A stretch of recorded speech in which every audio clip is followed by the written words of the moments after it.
시청자 여러분 안녕하십니까? 오늘 우리 점상 노트 지금 하는 주식들은 점상이 아닐 거예요. 무거운 주식이 꾸역꾸역 엉덩이 무겁게 가기 때문에 복리 효과를 노릴 수 있는 그러한 대장주를 찾는 그러한 방법이거든요. 지금 시장 많은 분들이 답답해하고 힘겨워하고 있어요. 그래서 저 역시도 지금 북장보다는 차라리 미국 시장 가라. 왜 그러냐면 지금 원화가 약세가 지속될 거기 때문에 환차익까지도 기대할 수 있고 또 세상의 모든 자금이 미국으로 들어가면서 미국 마켓머니 펀드 자금 유입이 사상 최고가 됐다라는 거죠. 유동성의 힘은 그 어떤 것으로도 예측하고 예단하기가 굉장히 어렵다라는 거예요. 유동성이 빠져나갈 때까지는 시장은 유동성의 힘으로 굉장히 좋은 그런 면모를 보여줄 수 있다라는 거죠. 그리고 지금 시장은 저 역시도 좀 많이 답답한 부분이 뭐냐면 중국은 경기 부양이라고 해서 지수가 40% 가까이 급등했어요. 또 미국은 트럼프 정책에 대한 기대감으로 신고가 냈어요. 일본은 엔화 약세라고 해서 신고가 경신후에 조정을 받았어요. 근데 우리 국장은 어떻죠? 정부도 예산이 부족하니까 한국은행에서 150조 이상 마이너스 통장을 써요. 정부가 마이너스 통장 쓰는 거는 제가 97년 이후에 그렇게 흔하게 겪지 못했던 부분인데 그러면 정부 예산도 마이너스 통장을 쓰고 있고 또 세수펑크가 났기 때문에 정부에서 경기 부양을 하기 어렵다라는 거죠. 그리고 기관들 역시도 지금 시장에서 매수 여력이 없어요. 그러면 오롯하게 개인 투자자들이 외국인들과 맞짱을 떠서 시장을 지켜주고 있는데 그것도 녹록치가 않죠. 왜냐하면 외국인들은 유가증권 시장에서의 점유율이 26% 미만 정도 되지만 26% 내외지만 선물 시장에서는 70% 이상의 점유율을 보여주고 있기 때문에 선물 가지고 지수를 얼마든지 흔들어대고 있죠. 그리고 오늘 같은 경우도 여러분 보면 외국인들 지금 장난에 굉장히 잘 놀아나고 있어요. 선물 같은 경우도 오늘 보시면 자 2시 20분까지 외국인 선물은 8,200억 매도했거든요. 그래서 지수가 32포인트, 33포인트까지 빠졌다가 결국에 8,000 외국인들이 8,600억까지요. 8,300억까지 매도했던 게 2,290억, 약 2,300억이에요. 그러면 6,300억을 사들어왔다라는 거거든요. 그렇게 되면 지수의 낙폭이 줄어드는 거죠. 그럼 지금 상태는 외국인에 의한 한국 시장은 ATM기다. 그렇게 되면 굉장히 어려워질 수 있고 정부가 증시 부양에 대한 명확한 정책이라든가 경기 회복에 대한 정책이 시그널이 나오지 않으면 시장은 힘들다. 이런 말씀드리고 싶고요. 그리고 제일 답답한 부분은 그거예요. 부동산 지금 미분양 아파트 살린다고 해서 대출 규제 다 풀어놨어요. 금리도 낮게 갔다가 집값이 올라오니까 지금 상황에서는 대출 규제를 조여버렸어요. 그러면 시중은행의 대출을 줄이면 그 자금이 그냥 없어질까요? 어디로 갈까요? 이금융으로 간다고요. 그러면 이금융권은 뭐죠?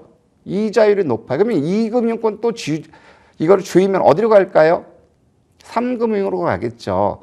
그렇기 때문에 당분간은 가처분 수도 감소에 따른 소비 둔화는 불가피하다. 그래서 우리가 발견한 지수의 바닥권을 어디로 판단할지 이 부분을 고민해 봤는데 힌트는 2016년 11월 트럼프 당선되면서 국내 시장의 변동성을 우리가 근거로 본다면 어느 정도는 다 다들하지 않았을까 이런 생각이 들고 그러면 여기서는 주도 주체가 없는 그러한 상황이기 때문에 그러면 어떤 주식을 사야 될 거냐 많은 분들이 고민을 하고 있어요. 또 지금 사지도 못하고 팔지도 못해요. 왜? 물려있는 것들이 40%, 50%, 60% 손실이 난 상태이기 때문에 그저 관망할 수밖에 없다라는 거죠. 그럼 여러분들이 여기서 용단을 내리셔야 됩니다. 지금 내가 가지고 있는 주식이 40%, 50% 손실 났다 하더라도 이 기업이 재무 안전성이 현저히 떨어지거나 한계 기업이라면 과감하게 뼈를 깎는 아픔이 있지만 과감하게 도려내야 된다. 하지만 재무 안전성이 있고 또 수익성도 있다면 다른 거 보지 말자. 현금 생기면서 현금 여유 자금 생기면 지금 재무 안전성도 있고 수익성도 있는 내 기업, 못난이 내 기업, 못생긴 소나무가 선산을 지키고 못난 자식이 효도한다고 그랬잖아요. 못난 자식이겠지만 이 자식이 장성하면 수익으로 온다라는 거예요. 그래서 지금은 걱정하지 마시고 재무 안전성과 수익성이 있다면 다른 거 보지 말고 여유 자금 생기면 보유한 거를 차근차근 분할 매수하자. 이것이 가장 내 원금을 지키고 수익을 지켜나가는 그런 방법인데, 그러면 지금 상황에서 말씀드려야 되는 건 뭐냐면, 제가 그동안은 자, 현금을 확보하자. 현금을 확보하자. 안정적으로 하시는 분들이라면 2,500, 2,490 이 부분에서 매수 들어갈 거기 때문에 일단은 가지고 있자. 하지만 더 보수적이신 분들이라면 2,380에서 2,400까지 기다리자. 하지만 공격적이신 분들은 이슈 섹터들이 지속적으로 나오기 때문에 우리는 적극적으로 지금 수익 추구할 수 있는 종목 장세다라고까지 말씀드렸거든요. 그러면 이제 현금을 보유하셨던 분들이라면 지수가 오늘 조정받았고 우리가 생각했던 1차 지지대 왔기 때문에 매수 쪽으로 가야 되겠죠. 그러면 매수 쪽으로 어느 쪽으로 갈 것인가가 결국에 또 여러분들 머리를 아프게 할 거예요.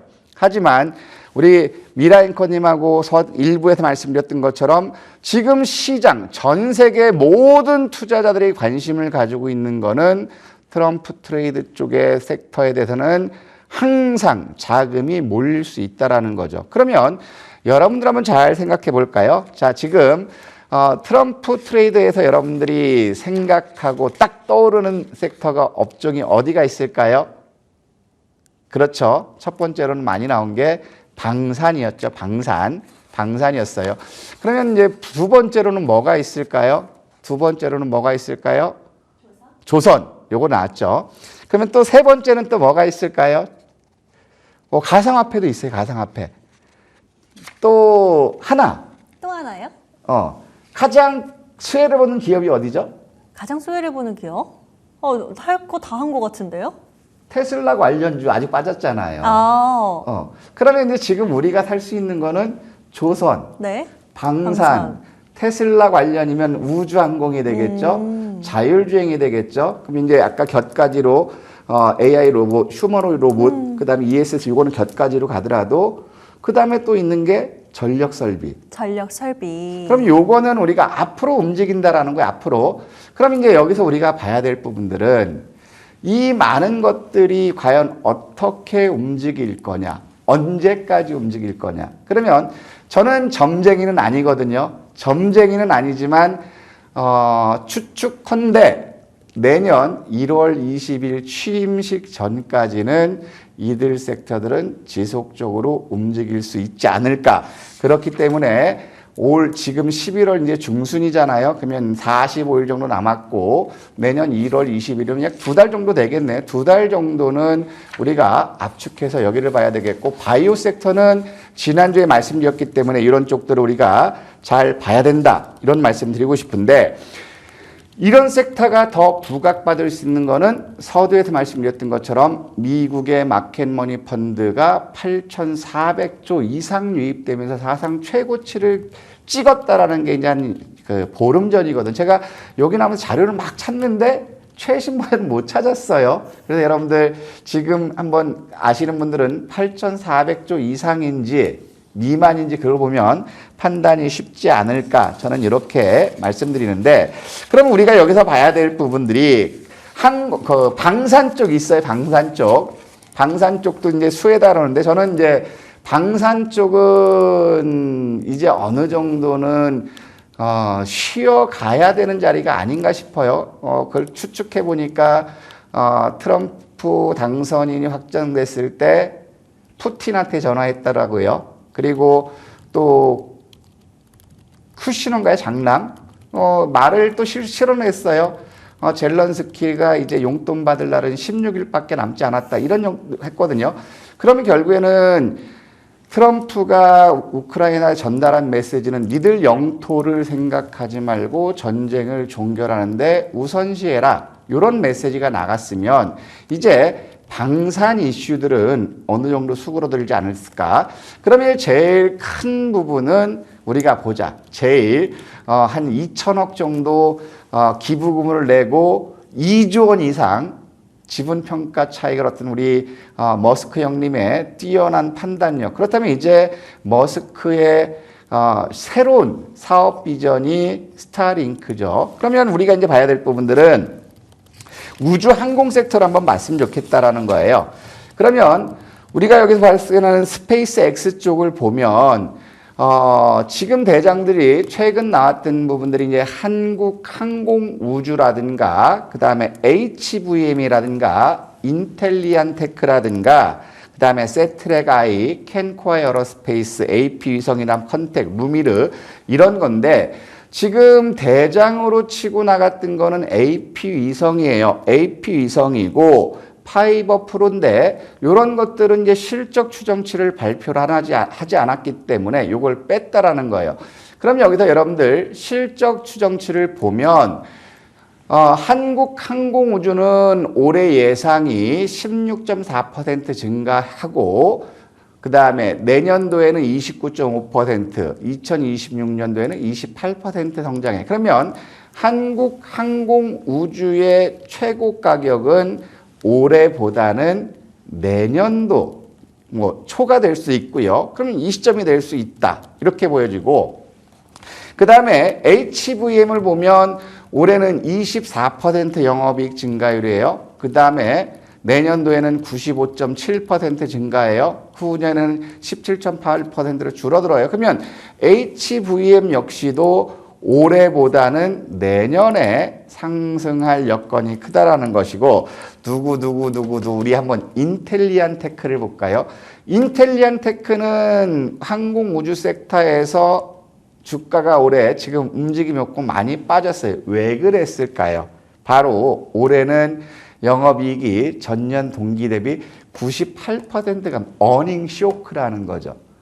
어닝 쇼크이기 때문에 인텔리안 테크는 주가가 올라가지 못했어요. 근데 공교롭게 보니까 내년도에는 영업이익 증가율이 2150%예요. 와, 서프라이즈죠. 자, 이런 거 보시고 그 다음에 보시면 이제 세트랙 I가 있어요. 세트랙 I도 주가가 지금 못 간 이유가 올해는 적자 전환이고 내년도에는 310%예요. 후년도에는 96%고. 그 다음에 보니까 캔코아 에어로스페이스도 죽수다가 올해 같은 경우는 적자 전환이죠. 감소되죠. 근데 내년도 시점에는 1116% 영업이익 증가율이 있어요. 그 다음에 컨텍 역시도 올해는 42% 감소됐지만 내년도에는 159% 영업이익 증가되고 그 다음에 루미르를 보니까 올해 영업이익 80% 내년도 150%. 그러면 영업이익 증가율을 본다면 올해는 루미르가 뜨는 게 맞는데 루미르는 이미 신규 상장이기 때문에 올해 실적, 내년 실적까지 이제 땡겨서 가치 평가를 받을 수 있다는 거죠. 그럼 여러분들 여기서 봤을 때 2025년도에 테슬라의 스페이스X라든가 스타링크가 이슈가 지속된다면 이 중에서 항공 우주 스페이스X 중에서는 여러분들이 첫 번째로 꼽아야 될 거 어떤 걸까요? 미라 앵커님? 네. 어떤 걸까요? 첫 번째로 꼽아야 될까요? 네. 잘 모르겠어요. 이거 딴 생각하셨구나. 제일 큰 거는 무려 영업이익 증가율이 2만%예요. 그러면 지금 주가 바닥이잖아요. 네. 그러면 이런 것들을 사들어가야죠. 제가 지난주에 이 말씀 드렸어요. RFIC. 자, 서프라이즈 실적이기 때문에 우리 내가 시세를 볼 수 있는 내 계좌 넣지 말고 자녀 계획으로 넣어라.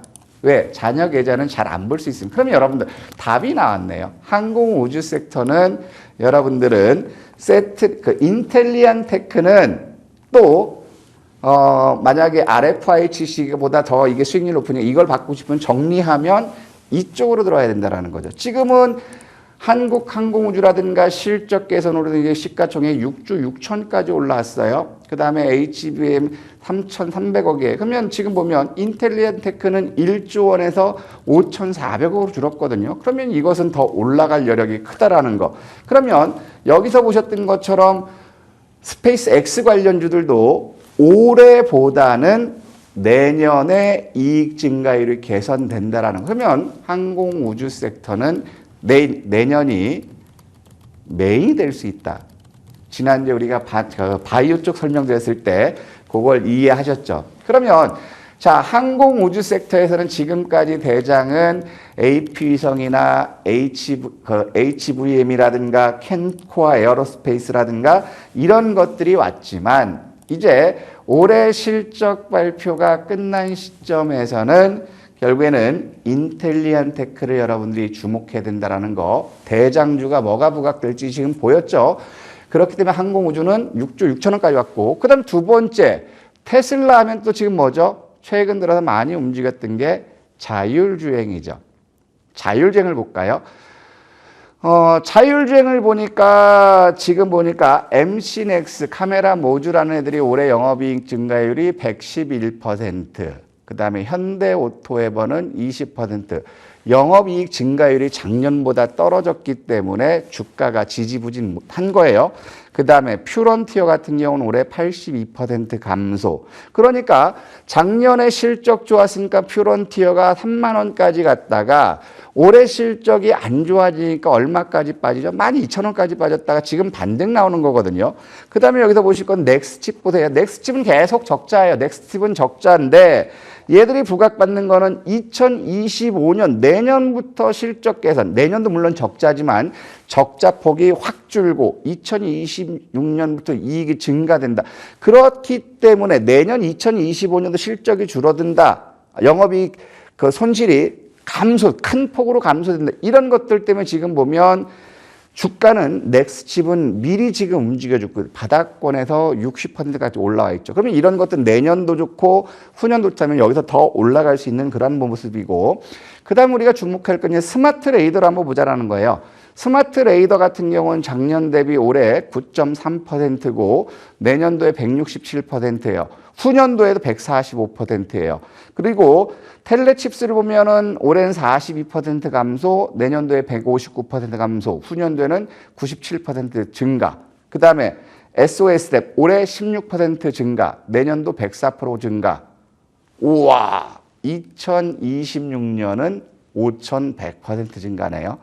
그러면 여기서 우리가 시야를 딱 가져갔을 때 자율주행 이슈에서 우리가 관심을 가져야 될 거는 지금 상황에서는 퓨런티어라든가 넥스칩이 가고 있지만 앞으로 시세 탄력이 커질 수 있는 그런 기업은 영업이익 증가율이 굉장히 증가되는 스마트 레이더, 그 다음에 SOS랩. 그렇다면 여러분들 보셔야 될 거는 결국에는 자율주행에서는 여러분들이 집중해서 관심이 될 게 딱 정해졌죠. 물론 여기에 나오지 않았지만 라이콤이라든가 모토렉스라든가 그 다음에 슈어소프트라든가 이런 것들이지만 이런 것은 실적 발표를 안 했어요. 지금 자율주행의 대장주로 나왔던 게 라이콤이었죠.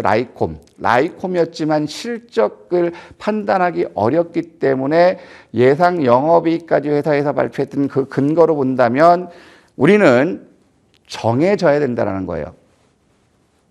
SOS랩, 스마트 레이더. 그럼 아까 우리 미라 앵커님 우주항공 쪽에서는 어떤 게 서프라이즈라고 했죠? 아까 잠시만요. 돌아가 볼게요. 계속 질문할 거예요. 계속 집중 안 하시면. 1등이었던 거. 네. 인텔리안테크. 네. 항상 잠깐 1등은 거예요. 실적은 제가 항상 말씀드리지만 주가를 배신하지 않는다고 말씀드려요. 그럼 여러분들이 자율주행 섹터 역시도 무엇을 집중해야 될지 나왔다라는 거죠. 그러면 세 번째로 한번 볼까요? 두구두구두. 저는 이제 조선 기자재 쪽을 굉장히 좋게 보고 있어요. 조선 기자재 쪽들은 저는 신고가 영역에 들어갈 섹터라고 하거든요. 자, 저는 이제 주관적으로 조선 기자재 쪽을 좋게 보는 이유는 첫 번째로는 2008년 엠비노믹스를 따라가서 낙수 효과죠. 실패한 정책이지만 지금 그걸 비스무리하게 따라가는 것 같아요. 자, 원화 약세요. 지금 1,400원 가까이 왔어요. 두 번째, 후판 가격이 올라가지 않았어요. 세 번째, 미국이 한국과의 협력을 강화시킨대. 그러면 중국으로 수주 나갔던 부분들이 우리 쪽으로 유턴할 수 있다는 거죠. 그렇다면 여러분들 보셔야 될 거는 조선기자재 쪽은 환차익과 함께 미국과의 협력 증대. 그러면 결국에는 이 섹터는 두각받을 수 있다는 거죠.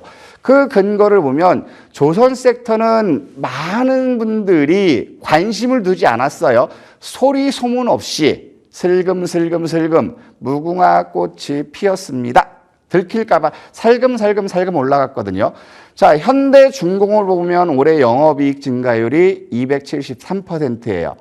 그 다음에 현대미포는 154%예요. 그 다음에 또 보면 한화오션은 185%예요. 그 다음에 삼성중공업 102%예요. 그 다음에 태웅 17%, 그리고 성광밴드 25%, 그 다음에 세진중공업 18%.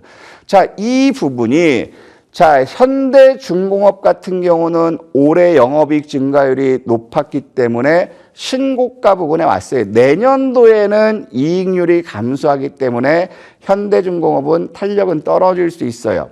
그러면 HD현대미포 같은 경우는 지금 못 올라왔어요. 올해 154%니까 내년에는 274%, 올해보다 성장률이 더 좋아요. 특히 여기서 우리가 볼 거는 한화오션을 볼까요? 올해 185%인데 내년도에 256% 실적 증가율이 나오죠. 그래서 미라앵커님 한화오션 선택 잘하셨다라는 거, 눌림목 나오더라도 겁내지 마셔라, 이런 말씀 드리는 거거든요. 그럼 여기서 여러분들 보시면 조선 대장주들은 현대중공업은 내년도 실적 증가율이 영업이익 증가율이 둔화될 거기 때문에 대장을 치고 나갈 게 현대미포가 칠 거냐 아니면 한화오션이 칠 거냐, 대장주가 그 상승 탄력이 큰 건 이쪽으로 정해졌다라는 거죠. 그러면 이제 조선 기자재 쪽에서 한번 볼게요. 조선 기자재 쪽으로 보면 이제 성광밴드라든가 세진중공업이라든가 그다음에 태광 이런 것들이 있는데, 여기서 보면 내년도의 영업이익 증가율을 보면 세진중공업이 성광밴드보다 이익 증가율이 더 커요. 그렇다면 제가 봤을 때는 내년도에는 성광밴드와 세진중공업 본다면 꾸준히 올라갈 거는 성광밴드지만 기자재 쪽에서는 세진중공업이 더 치고 갈 가능성이 높지 않을까. 그렇기 때문에 조선 섹터의 대장과 기자재 쪽에서도 후발주자가 따라가는 거 보면 우리가 많은 것들 중에서 어떤 것에 대한 투자를 할 것인지 이 부분이 결정돼야 된다라는 것이고요. 그러면 마지막으로 저는 이제 방산 쪽은 많이 올랐기 때문에 밸류에이션에 부담이 있기 때문에 방산은 제외하고 전력 설비 쪽을 한번 볼까요? 네. 전력 설비를 보면 제가 이제 지난주에도 말씀드렸어요. 자, 간 크신 분들은 HD 현대일렉을 계속 가셔라. 저는 간이 새 가슴이기 때문에 안정적으로 LS 일렉을 하겠습니다라고 말씀드렸는데, HD 현대일렉은 작년에도 2023년도 실적 좋았지만 올해도 영업이익 증가율이 126%예요. 그러니까 최근 고점이었대요. 결국에 신고가를 또 경신하죠. 계속 신고가 경신 후에 조정받다 신고가 나왔고. 근데 이제 LS 일렉을 보니까 올해 영업이익 증가율은 10.3%, 내년도에는 21%, 후년도에는 17%. 자, 그 다음에 또 봐야 될 게 어떤 거냐면 효성중공업을 볼까요? 효성중공업은 꾸준해. 올해 36%, 내년도에 39%, 후년도에 19%. 그 다음에 한국전력을 보면 올해 270%, 내년도에 50%. 그 다음에 일진전기를 보면 올해 30%, 내년도에 54%. 그 다음에 LS에코 역시 올해 64%, 내년도에 12%. 대한전선 보면 올해 63%, 내년 28%. 그럼 여기서 우리가 봤을 때 올해는 치고 올라간 거는 현대일렉과 현대일렉과 한국전력 이것들이 좋았고 그 다음에 일진전기 역시도 좋았죠. 그래서 지금 이런 것들이 올라갔으면은 이제 내년도 시점에서 봤을 때 물론 대장 HD현대일렉이라든가 효성중공업이 계속 치고 나갈 수 있지만 내년과 후년 입장까지 이익 증가율을 본다면 결국에 우리가 주목해야 될 거는 일진전기다. 왜? 실적 개선이 높아지는 만큼 시세 탄력이 더 커질 수 있는 그런 맥락이라는 거죠.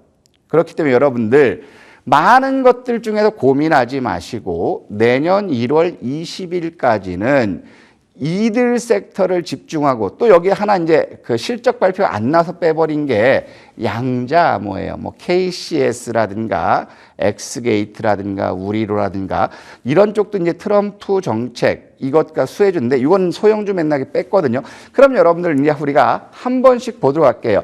첫 번째로는 우리가 봐야 될 게 테슬라 자율주행 이슈로 우리가 여기서 봐야 되는 것들은 이 부분이라는 거죠. 테슬라 쪽에서 우리가 봐야 될 거는 자 퓨런티어 같은 경우는 올해 실적이 굉장히 좋지 않았기 때문에 와 여기 있다. 퓨런티어 같은 경우는 실적이 급격히 좋지 않았기 때문에 39,000원에서 12,000원까지 빠졌다가 내년도부터 실적이 좋아지니까 12,000원에 다시 올라가는 거거든. 그러면 결국에 여러분들 보시면 23,900원 퓨런티어 이 고점 돌파는 무리가 없다라는 거. 왜? 실적 서프라이즈가 나오기 때문에. 그럼 자율주행 섹터는 요거하고 우리가 이제 SOS랩을 한번 보자고 했죠. 자, SOS랩도 마찬가지. 신규 상장 후에 보호예수 풀리고 매물 부담 받았지만 얘들은 2026년도에 실적 개선. 그럼 얘들은 2025년도부터는 두각을 받을 거라는 거고 그 다음에 내년도에 기대되는 게 스마트 레이더였죠. 자, 스마트 레이더. 이거 역시도 고점 돌파할 수 있겠죠. 그러면 우리가 그 다음에 보여드릴 게 이제 인텔리안 테크를 한번 볼게요. 자, 인텔리안 테크 보면 올해 98% 실적 감소율 때문에 주가는 82,000원에서 43,000원까지 반토막 났다가 지금 왔죠. 그러면 25,000%의 영업이익 증가율이라면 사상 최고라는 거죠. 제가 항상 강조하는 거. 사상 최고 실적이면 주가는 어디가 있는다?